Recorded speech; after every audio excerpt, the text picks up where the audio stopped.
How are you? I'm Ann with Dale Homestead. Hello, everyone. It is Casey over at Ormsby Farms. Good morning. Sandy at Suburban Homesteader, Wyoming, Arizona. And I'm Monica with Bland's Promised Land Ranch. Welcome in, guys. We're so excited to be here today on our Monday podcast episode. We discussed how to store, not talk, how to store fresh fruits and veggies. Because, the idea is we have, people go out and buy them or they grow them. And you always get confused when it comes time to store them. How do you store the apples and the onions, or even the, maybe those winter vegetables that you pull in? I feel like those are the ones that are the most confusing for people when they're harvesting. A lot of times we harvest stuff and then it just stays on our table or on our counter forever. And when you want to have a family dinner, you can't have fruits and vegetables just sitting on your table. That's just a no. I mean, unless you just want to eat somewhere else, but that may actually be my life. But we talked about where to store them so that they can last longer, because we don't want to waste our money. And this day and age, we're spending so much on groceries. So we talked about this past week, and we're here to talk a little bit more about that. Maybe you can glean some more information from the conversation here this morning. But while we're here, let's throw it over to Miss Ann Dale and say, welcome in, everybody, because we're trickling in one by one. So let's say hello. That's so awesome. Good morning. Yeah, thank God for last minute lazy days ahead with Jesse and Lisa. Jesse is my prompt. He is the cattle rod that sits in there and says, girl, get yourself together. Hi, Nancy from our treasured home. I'm so glad you're here, honey, and that things have worked for you. Hey, Karma. Thank you from Lewis Acre Farm. Cynthia Delot, all the way from the Netherlands. Hey, Queen. Hey, Unbiased LLC. I'm so glad to have you in here. She's such a hoot. Hello, Melanie. We're so glad you're here. Thank you. Vision Preparedness, my buddy, my pal. I love him, and y'all need to follow him for some more information. Hey, Treasure Hunter Neil. Good morning, you friendly thing. Living my best life at 60. Well, I'm 65. I need to find out how to live my best life. Thank you, sweetie, for being in here. We appreciate you all. So we're storing our crops and things that we have gotten. And oftentimes, if I could start off, what our dilemma is at the end of the season, where you still have tomatoes that are on vine, but it's getting ready to frost. So you're either going to get them off green, or you're going to lose them because they're going to freeze. So Worth and I have a number of times gathered all those green tomatoes. We have made tomato verde out of them, dips and salsas and things out of green tomatoes in order to be able to store them. But one trick that my granddaddy taught me was, if you get those green tomatoes and wrap them in newspaper, put them in a cardboard box, and we put them underneath our bed, then they ripen even in the wintertime without sunshine. And that was a lot of fun to be able to do that. So, Sandy, what do you do to store some of your harvest before it gets caught by old man weather? Well, there's a lot of things, and um, I'm going to ask the people in the chat one question, since you were talking about tomatoes. Yeah. Now, I read an article. I have not tried this, but I am going to try it next year. That they stored their tomatoes. Some were red, some were green. They had them in a box. They put a layer of ash, like from your wood stove. Oh, They put the tomatoes not touching, and then they put ash over top of it.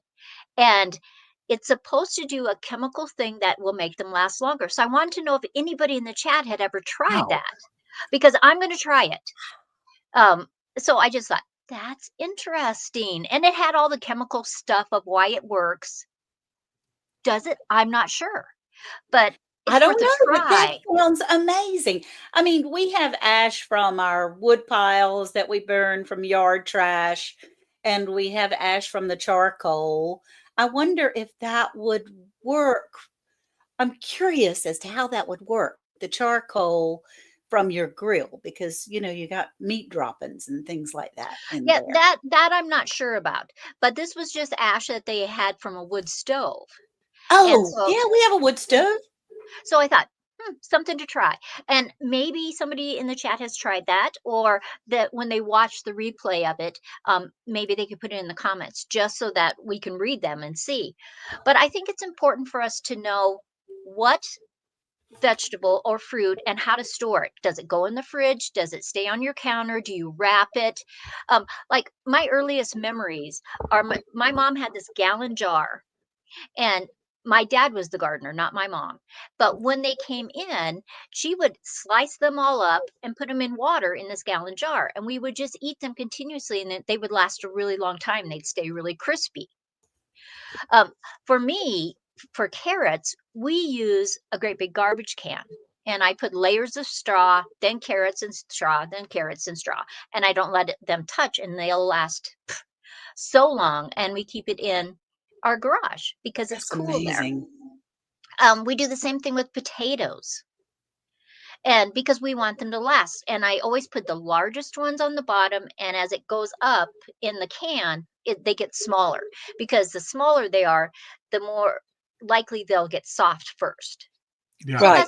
that's just one trick that we have done. What about you, Casey?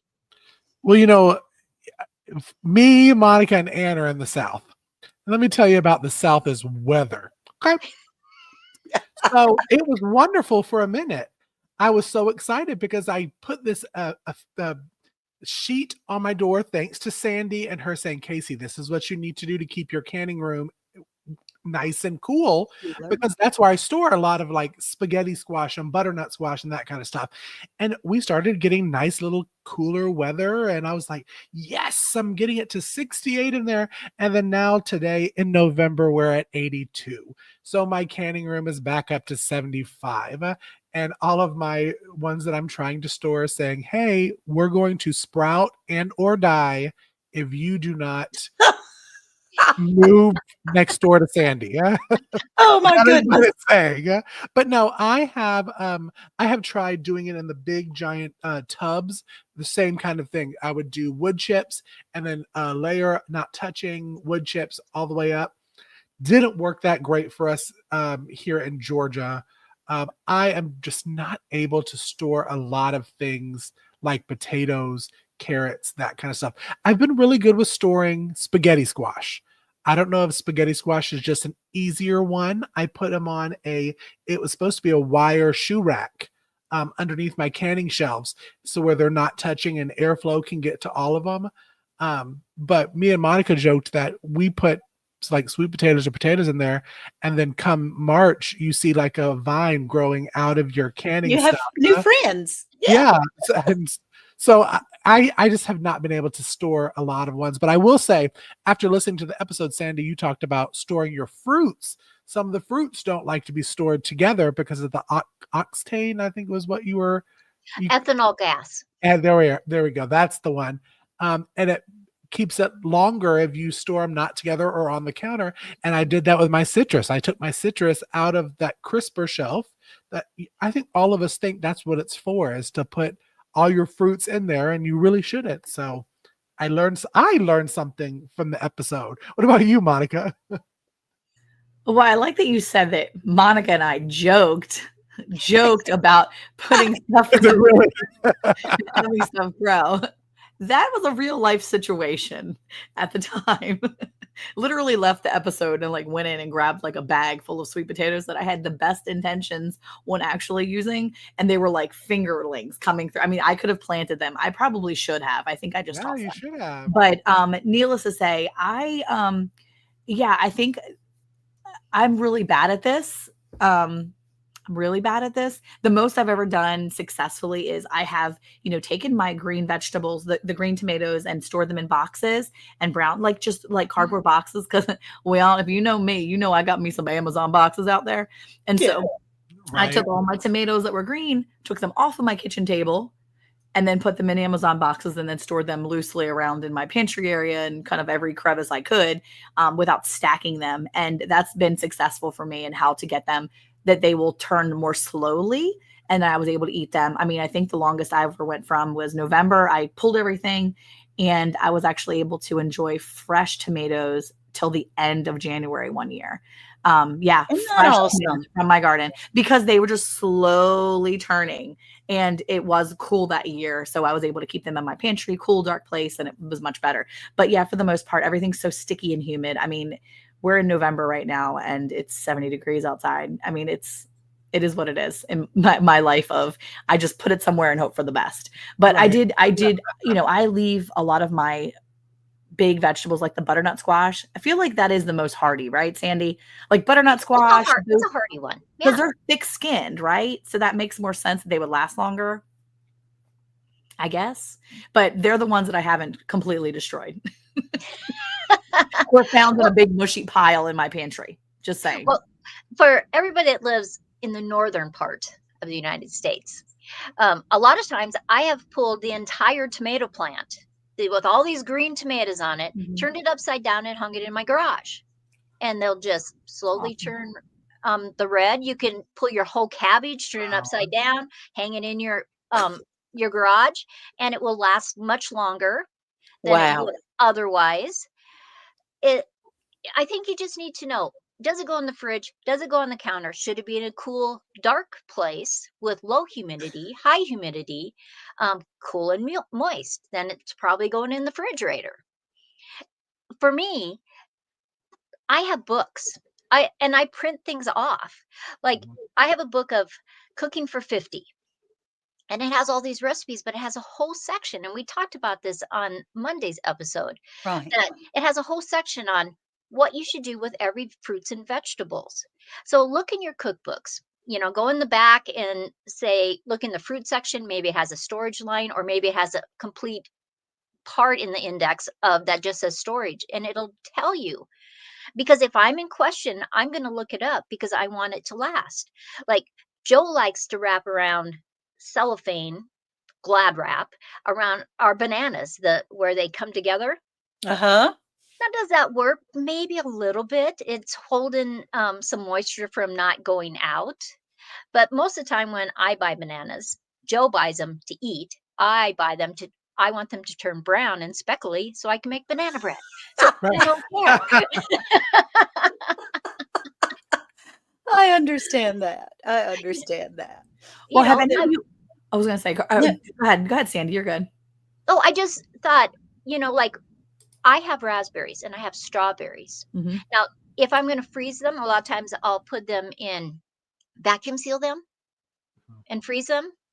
Sometimes I will just cut them up and sprinkle a little sugar on so they make their own juice. They will last way longer in my refrigerator that way than if I just have that package, a bowl of them, or if you're going to the store and you have a regular package, they don't last that long. And pretty soon you have mold all over them. Yeah. Right. That's Yep. disappointing. It is very And it's a lot of disappointing. hard work. And when you see the mold after, slaving away for 3 months in the garden, you're like, oh, wah, wah, wah. Well, last year, I think it was last year or maybe the year before, my daughter and I came across this lady who was storing, it was like, I guess it's like all the fad too, where everybody who stores there, you store your berries, your strawberries, your blueberries, raspberries, whatever it is, storing your berries in mason jars. Have any of you guys ever done that? Do you store your berries in mason jars? Like Um, fresh or dehydrated Fresh. or fresh? Fresh. No. I've seen those videos. I have not tried that. Okay. I have done it. It does work. Now, when I get strawberries, I'll buy 2 packages, okay? Especially if they're on sale. I'll buy the 2 big packages. And my kids go through waves. We all go through those spurts where you're eating something, you're like, "Oh my gosh, I love apples." And then one week all the apples are gone in like 3 days. And then the next week I'm like, cool, my kids like apples. So then I buy apples and then they sit there and then I have to make apple butter out of them because they've sat there and they've gone bad. So we did that. We do that with all kinds of fruit. So strawberries ended up being the same way. I would buy 2 packages of strawberries and then one package would be eaten, completely gone. And the second package, they would either demolish or they would complain that they're all molded already. So Right. we found this lady who started doing it. And she does it with all of her like produce like that, the strawberries and blueberries and blackberries. And what you do is you take your strawberries or whatever berries you have, you completely rinse them. Now, I'm against rinsing my fruits and vegetables as soon as I bring them in because I feel like they last longer if you don't rinse them right away. Like, because my kids will rinse them before they eat them, but whatever. You rinse them all right away. You rinse them in this quick little water vinegar mix, low key, not too much vinegar. You're not trying to like ferment them, but a little bit of water and vinegar. You rinse them. You let them sit for just a few minutes, 5 minutes. You swish them around, get all that stuff, rinse them off really good. When you're done, you put them on a paper towel and you let them dry, like air dry. And then when they're dry, you put them into the mason jar, put the lid on, and then you stick it in your fridge. My strawberries did not mold, and I was able to keep, I used a big half-gallon jar in my refrigerator, and I was able to go through all of the strawberries without having any of them being lost. Normally, I always lose at least 2 or 3 strawberries, the bigger ones, to mold. How long did it last? It lasted over a week because I was at the bottom of the jar and I'm like, oh, y'all, somebody needs to eat these because they're going to go bad. And my daughter was like, Mom, I'm eating them. No one else is eating them this time. It's just me right now. And she would put them in her breakfast, her oatmeal or whatever. They lasted the entire time. She's like, I'm down to my last 3, Mom. And I'm like, oh my gosh. I don't do it all the time because it's a little extra work. But if you take more time on the front end, try it. It may work, especially if you're a person that like you want to buy a bigger container of blueberries because they're on sale or they're a better price. Do the blueberries. We did it with blueberries as well. And it worked with the blueberries too. And you kept the jar in the fridge? Kept the jar in the fridge. Now, if you see condensation on the inside of that jar, pull them out, wipe down want to get rid of that condensation. And sometimes I think she said you can even put a paper towel in there to help with soak up some of that moisture if it starts. Okay. But and I did have it, one of the times I put blueberries in a jar and some of them molded, but I had less loss with putting it in mason jars than I did otherwise. So it just takes more work on the front end. So now I'm buying it. I'm like throwing them in the fridge. My daughter's like, why don't we rinse these? And I'm like, it takes time. I don't have time right now. But if you take the time, you want to save money and you want your fruit and vegetable, your fruit to last longer, try it. Oh my gosh, I've thrown away so much fresh fruit like that, buying them for the grandchildren. And then they eat, and then they go, I don't want another strawberry. Yeah. And then what do you do with them? Now, if you can't store them in your fridge, put them in your freezer right before they're about to, go bad. Put them in your freezer and pull them out later for smoothies or whatever. Like Sandy likes her bananas to go brown. I don't love them to go brown. Of course, I don't mind because I'll make bread out of them or muffins. But if they start to go brown, usually it's at the time that I don't have time to make something with them. So then I take them and I put them straight in my freezer. And then as soon as I'm ready to use them for something, I pull them out. So my kids are like, why do we have a bag of brown mush in our freezer? I'm like, I have good intentions. Leave me be. I'll make bread out of those later. That's right. Now, Nala C says, I live in Wyoming and we had snow since mid-October. Yes, Sandy can relate to that, resemble that remark, can't you, Sandy? We didn't even get a chance to pull our beets. I'm going to try and see if I have anything left today. And Sandy has commented back in the chat, but just in case you haven't seen, what is your opinion on that, Sandy? Oh, I think they'll probably still be good because a beet is something you store in the refrigerator anyway. And so I would pull them up and I would try to use them. Like you can leave carrots. So a lot of times carrots are more sweet after it's frosted or froze. Okay. There's people that leave carrots all winter long and they just pile like straw on top of them or leaves, and then they just push it away and dig up all winter long. Okay. That's encouraging. See, I've never been able to grow carrots, and I really want to grow carrots. Like I've grown a few, like every other year. Most of my carrots look like toothpicks, unfortunately. Limpy toothpicks. But I have beautiful greens. I have learned how to change that, though, in the soil. It's all about the soil. Well, so I do want to say that also, because we were talking about storing fresh fruits and vegetables, and Monica, you mentioned about washing. One thing that I noticed, because I tried for a while buying the store-bought potatoes and trying to store them long-term. Epic fail, because more than likely they have been washed and cleaned before they are in the stores. And last year when I bought potatoes from a farmer friend, they was dirty dirt. Like literally when I got the Kroger bag from her, it still had dirt at the bottom of the bag when you're dumping it into your sink. Those lasted a lot longer. Is that because they were unwashed, Sandy? Like Oh, the yeah. potato. Yeah, like when I store my carrots and potatoes and stuff, I don't wash them beforehand. I might push a lot of the extra dirt off so I can throw it back in the garden, but I don't wash them. And I find that they last way longer because of that. I think there's microbes we don't see on all of our fruits and vegetables. And I think it helps preserving them when it's got that little bit of soil and you haven't rinsed all the good stuff off of them. I think that's pretty true for almost anything except for like citrus. If you wash it, it doesn't appear, like as soon as you get it in the house, it doesn't appear to last as long, Mhm. rather than wash it to be able to use and to eat. Now, I have a question because my grandbabies love those little cooties or whatever they're called. What are they called? Those little Oh, itty the little bitty cuties. tangerines. Cuties. The Oh, little nectarines and clementines. tangerine Clementines. clementines. There you go. Yeah, Yeah. the clementines. And, you get a bag of them and then they eat 4, 5, or 6, and then the rest of the bag gets soggy or turns into little rocks, things like that. What do you suggest? How would I be able to store something like the clementines? Hey, my buddy, Black's Tropical Well, Homestead. citrus should really be stored on your counter.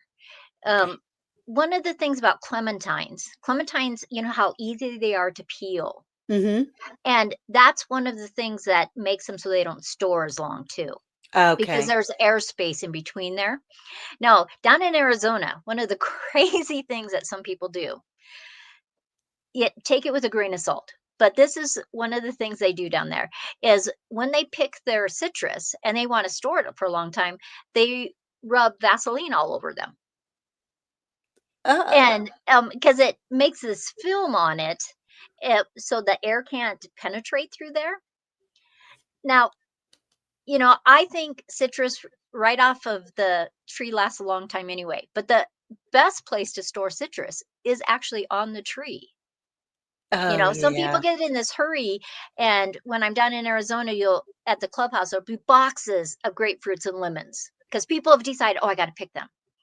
You don't have to pick them; just pick them as you use them. Now, in the north, you're buying them at the store. So I would store them on your counter. I wouldn't store them in bowl. I would store them just on your counter, not touching each other. Oh, okay. Because a lot of times once they start storing, there's moisture when it touches each other. And that's where you first find that mushy part or the mold on Right. citrus. Right. So if they're not touching, you're less likely to have that happen. So I when we bring them back up from Arizona, um, I have them in boxes and layers. I usually wrap them in paper and I'll just keep looking at them because they're not Okay. touching then. Okay, because see, you get a bag of those things from the grocery store, or something. You throw them on your kitchen table, for the kids to be able to get to, or on the counter. Mhm. And I haven't taken them out of the bag before. I didn't realize that their touching would make such a difference. Well, Um, all fruit and vegetables produce ethylene gas, and okay, that is a natural process. That gas is natural to ripen it. okay, And so when you have a whole bunch of different fruit, um, like apples produce so much ethylene gas. So you shouldn't store your apples with any other kind of fruit because your other fruit's going to go bad faster. It's just a natural process, but we want to slow that process down. So those Yeah, pretty fruit that's one bowls. of the reasons I did. As I had all of my apples in with like the lemons and the Uh-huh. limes. yeah, and And That's yeah, because bananas. that's because all those artists be putting together those fruit bowls. uh-huh. I That's blame them. Way to go, I blame Picasso. Right? them. The cornucopias, the fruit bowls, the real pretty pictures, all fake. Fake. Bad idea. Fake Oh, well, I news. mean, that's Don't what it do it. is. I have a grandmother's wooden bowl that I keep on the kitchen table. It's a large, like, bread bowl, but I Mhm. put all these beautiful fruits. It looks so lovely and It healthy. does. It looks lovely and Get healthy. fake stuff. Make that look pretty first, and then put the real stuff all around it. Spaced out. Spaced out like little Ah, peasants around your giant fruit bowl of fake stuff. okay, I gotcha. Sandy, Well, I was thinking, would it work if we had like like, I know this sounds really stupid. This is going to come off really weird, but you know, when you get the canning boxes that have the little dividers, like if I had that, could I put my like oranges in those little dividers and You like store could. it off to the side? Will You it go, could. will they rot faster because they're in paper? Like, No, okay. Because I'm like, no. I mean, I wouldn't, that would be a way to keep them separate from touching one another. And sometimes I have those canning boxes that I'm going to throw away anyway because I'm not using those to store. But I could like literally put my apples in those, and then they But would. but the bad thing about us in the South is even doing that and putting it on the counter, we get these wonderful things called little Fruit gnats flies. and the fruit Yeah. flies that Yeah. are all over everything, and you're swatting, when you're in Yeah. the kitchen, and you think, oh my goodness, if somebody saw this on our YouTube video, they would shut us down for being nasty. But that's why I don't store a lot of stuff on my counter because of fruit flies with anything. Yeah, I Yeah, put it in the because- pantry so I can shut the door and no one can see it. Right. Yeah, because you guys are much more humid. And Mhm. so these things will happen. Fruit will ripen faster because you have more humidity. Here in Wyoming or when I'm in Arizona, it's dry, like there's sometimes we have 6% humidity. And Wow. where you guys usually have 80 and 90% humidity. Yeah. That makes a difference. You have to know your fruit, your vegetables, where you live, what your conditions are. Um, like most people I know want to store their cucumbers in the refrigerator. You don't store cucumbers or zucchinis or any of that family in the refrigerator because what's going to happen, it's going to get those mushy ends on your cucumbers. Right. But if you left it on the counter, you're less likely to have that happen. So you just got to know your fruits and vegetables and where you live. And So see, when I need a separate room. I'm gonna call it a sandy room. And Yeah. that's where I can put things, and just in case the fruit flies come, it still is storing it properly. Yeah, and I can close the door. Yeah. all the fruit flies are just they're just little monitors. They're little fruit policemen. They're just monitoring it to make sure it's still okay. Yeah, they're just Right. we're just So when Eric's like, Monica, get all this junk off our counter, I can be like, no, Sandy said I should store this on the Right. counter. See, it's just the proper. He's not going to He'll be debate that. He's gonna calling like, me. oh, Right. Sandy said so. It's Now Jesse fine. says, so you see, Lisa, I'm just getting more ripe, and that's why he's bringing the flies in. And Commander says, I put my avocados with the bananas so that it can help the avocados ripen That's faster. a good Is idea. that Right, That's because awesome. he's using ethylene gas. Like if Okay. you have things that aren't ripe, you put in a brown paper bag, close it up, and it's the ethylene gas that's trapped in there that makes them ripen faster.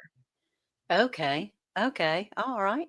And Joyfully Orange Deborah says, fruit flies can be gotten rid of with small apple cider vinegar container, and gnats don't seem to be attracted to it. But They- gnats don't seem to be attracted to it. Yeah, those fruit flies. Look, we set little bowls of vinegar with cellophane on top and little holes that you poke in with toothpicks to try to trap them in there. And it's a 50-50 shot. So See, I'm bougie, and I get those little apples, that you can buy with the stuff in it. And I have even done one for the team and used some of my wine and pour the wine in there. And that seems to catch it the best. Who would have thunk, the fruit flies at Ormsby Farm are attracted to wine as much as we are. So that's Well, right. if you have plants in your house, a lot of times in that soil that you put in there, there'll be the eggs, and so all of a sudden you have gnats or you have fruit flies and stuff. But you can use take something from outside in your garden. Those little rectangle yellow stickies. Uh-huh. It's just a little card. When you buy them, they'll either come with the hole that you hang, or they'll have a little stake that you can put in your plant. If you're having a problem with your fruit flies, just put one in your kitchen for a little while where they seem to be attracted to something, and that's just let a good idea. because they like that yellow color, and as soon as any part of their little body touches it, they're stuck. That's good. You I know, had a and friend of mine. Yeah. No, I had a friend of mine tell me to get a bug zapper. Put that bug zapper in your kitchen, girl. You're like, We got the Zevo little sticky ones, and it's a little light. And at nighttime, everything goes to that. Like in the evening, and when we shut the Zevo, and it's just a sticky one, and all the fruit. That's how we got rid of the Oh, fruit. that's There you go. cool. Jesse's telling it right there. Zevo. We have those in our house. It costs a little bit of money, but if you're just doing fruit flies, that thing will look like hair by the time you be ready to need to get Oh rid of my it. It gracious. is worth it. We have one in our bathroom, we have one in the kitchen area, and one in the hallway. It Nice. works so well. That is the only thing that I have found. The bug zappers don't even work as good for us as the Zevo has. Okay. Yeah, I haven't heard of that. Zevo. And it doesn't, it's safe. Like because of kids, I always think about what I have for kids, what I have for my dog. Right. Because I have a dumb boxer, and she's young. She's 2 years old. She'll eat anything. She'll get into everything. She doesn't even pay attention to it. She comes up, she looks at it, and she walks away. Because if it smelled or if it had some sort of, because I'd be afraid she would drink the vinegar. Like she would try. Right. Oh, And so anything that's chemicals, she tries to get to it. Like if it has that certain smells, and I'm like, she tried to end her life. She will try to. So the Zevo has been safe for her, and we love it. Absolutely love it. yeah. And if you have plants, just remember fruit flies and gnats are in the same family as mosquitoes. Oh, And so anything that will kill a mosquito will kill them. So Huh. I get these little black pellets from the Weed and Pest. I put it in a spray bottle. It Mhm. dissolves extremely slowly, like months it will take. And so if I have a problem, I can just spritz that on the Oh, nice. soil. Another thing you could put on your soil if you think they're coming from your plants is put a layer of vermiculite or perlite or sand on top, because they can't go in up and down through that. And Oh. then they will just die off. Yeah. You could make a mixture of hydrogen peroxide, like one part hydrogen peroxide to 4 parts water in a spray bottle, and you can spray that on the soil too, and that will help that. Nice. That sounds amazing. We're gonna have to do a whole entire episode of how to get rid of the pests Right. in your life. Yes, And people too. We can talk about how to get rid of those people pests. I got that part. Don't worry. Sandy Yeah. can do the actual regular pest part. Okay, so I have it in my brain, right? Tomatoes. You can bring in the whole tomato plant in your garage or wherever, turn it upside down, and it can ripen. Or potentially wrap in newspaper and put it in a box, as long as nothing is touching. Oranges and apples especially apples, will ripen everything around you. It'll ripen all your stuff. So keep your apples separate from the rest of your fruits. Mm-hmm. When I get these little cuties, the clementines, I need to take them out of the bag and place them separate, like on a paper towel, but separately. The fruit basket thing on the table needs to go out of Dodge because that ain't real. That's going to be rotting my stuff. I was about to say you can get the fake ones at the $1.25 tree. Yeah. Y'all, I have the grand dogs that come to visit, and they will eat anything that is not tied down. And so I can see those apples and oranges having little teeth marks all over them where those dogs get those things. All right. So what else do we talk about? Squash, cucumber, zucchini doesn't have to go in the fridge if it's especially fresh from your garden. I have noticed that it makes a big difference to just keep them on. Our kitchen table just has a spot where we put some of our harvest on. Winter squash. What did we decide about winter squash? Don't just throw it in your pantry and forget about it. Yeah. And really, if it's any kind of winter squash, you want it to harden off. So if you can just set it on a table inside or outside and just let it for about 2 weeks, that skin will get harder, and then it will last longer for you. Okay. Yeah. All right. That sounds great. So that's good. Did we cover anything else? Bananas. We talked about bananas. What did we say about apples by themselves? And I did notice that before we sign off. I did notice that I'm on a Three Rivers homestead kick right now. And I noticed, and I always wondered why she keeps her apples, the fresh eating apples, in a fridge by itself. Like I think she gets Mhm. like 6 or 8 bushels, and Oh, that could be one reason why it's in the fridge by itself. But she never ever has anything else in that fridge Wow. except right. apples. And I'm guessing that's because what Sandy said, that it will turn everything else bad faster. So Yeah. Wow. And if you're buying, say you're buying a case of apples, mhm. you just have to know what kind of apples they are, because Mhm. some apples you just need to eat right away. Some of them will store for 3 months. Some will store your entire winter. But you have to know what you're buying. You do.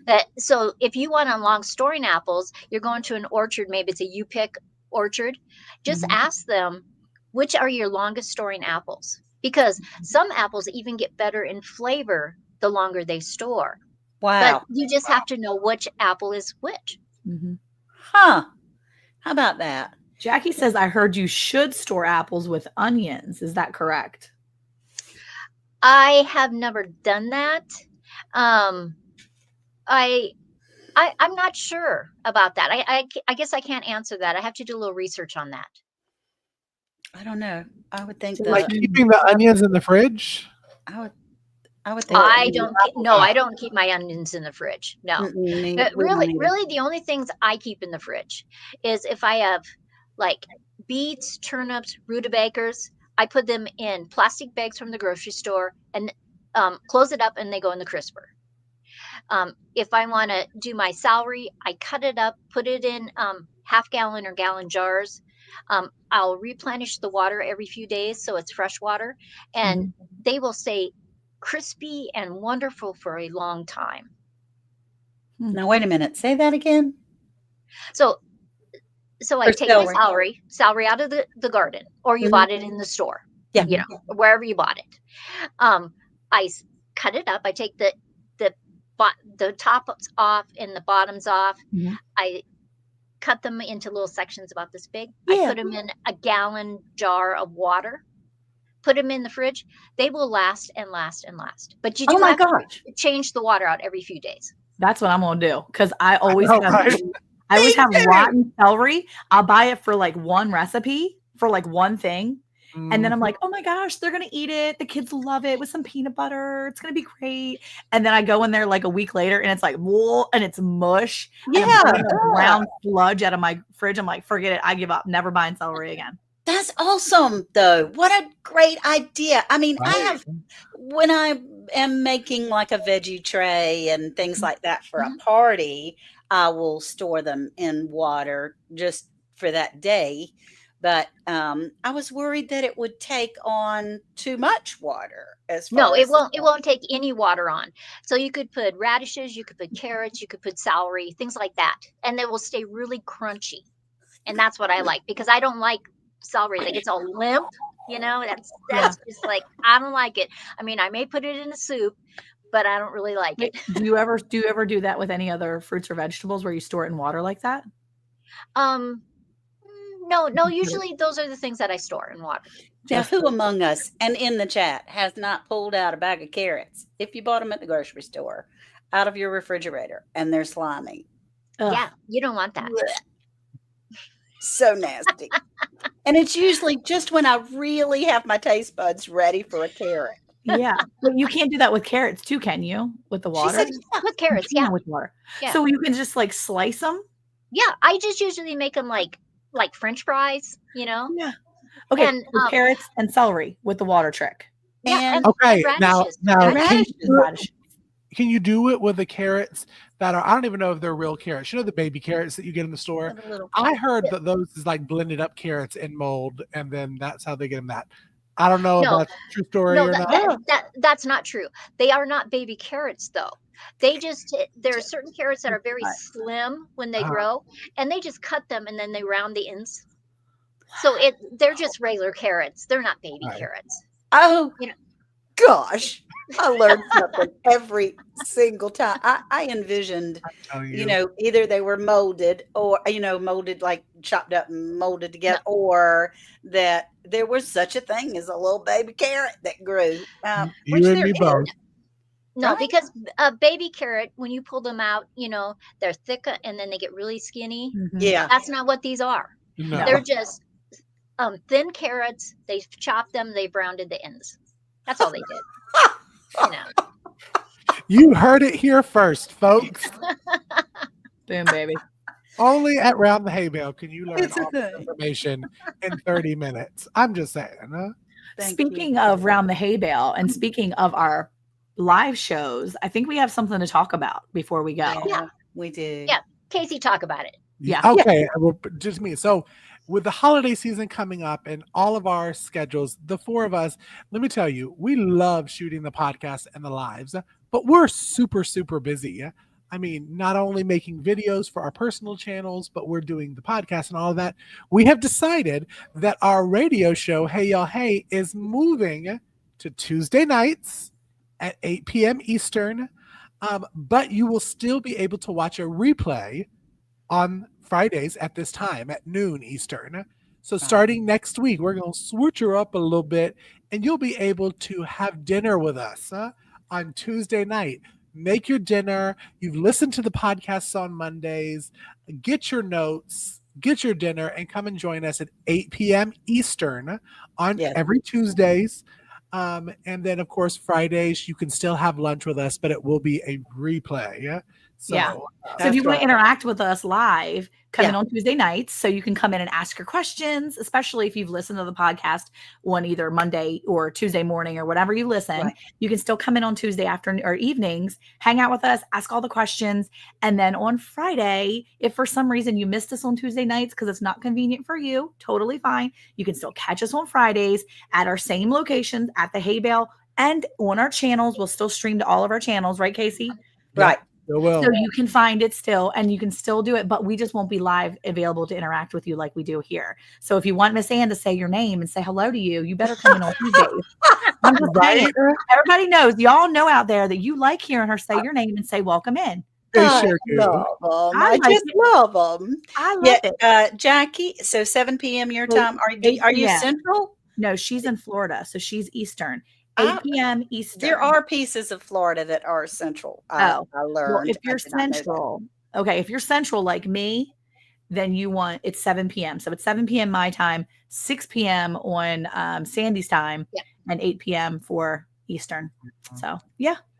And if we could give a little plug for Blessed Crochet, she said she's having a monetization celebration. Yay! Tomorrow at 7:00. That's so awesome. Congratulations. Have giveaways and all kinds of things. That's fun.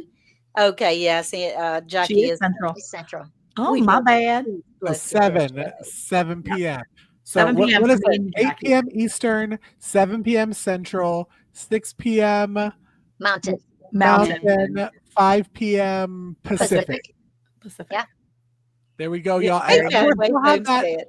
We'll have it posted on our social media. So our Around the Hay Bale Facebook and our Instagram and on our YouTube.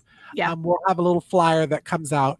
So you can go over, give it a thumbs up. But we hope you join us now starting on Tuesday nights. And we thank everyone that came in today. We have so much fun doing these lives and getting to interact with you.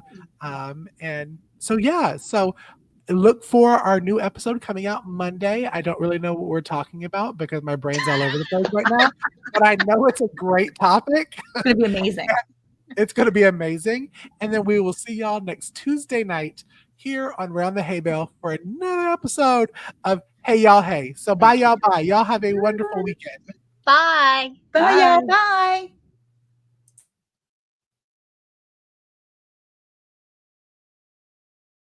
Hey, Monica, did you know it's now even easier to listen to Round the Hay Bale podcast? What? Really? How easy? That's right. All you have to do is say, Alexa, play Round the Hay Bale podcast. Playing Round the Hay Bale podcast on Apple Music. Ooh, we're really fancy now. Tune in to Round the Hay Bale every Monday at 9 a.m. Central Time.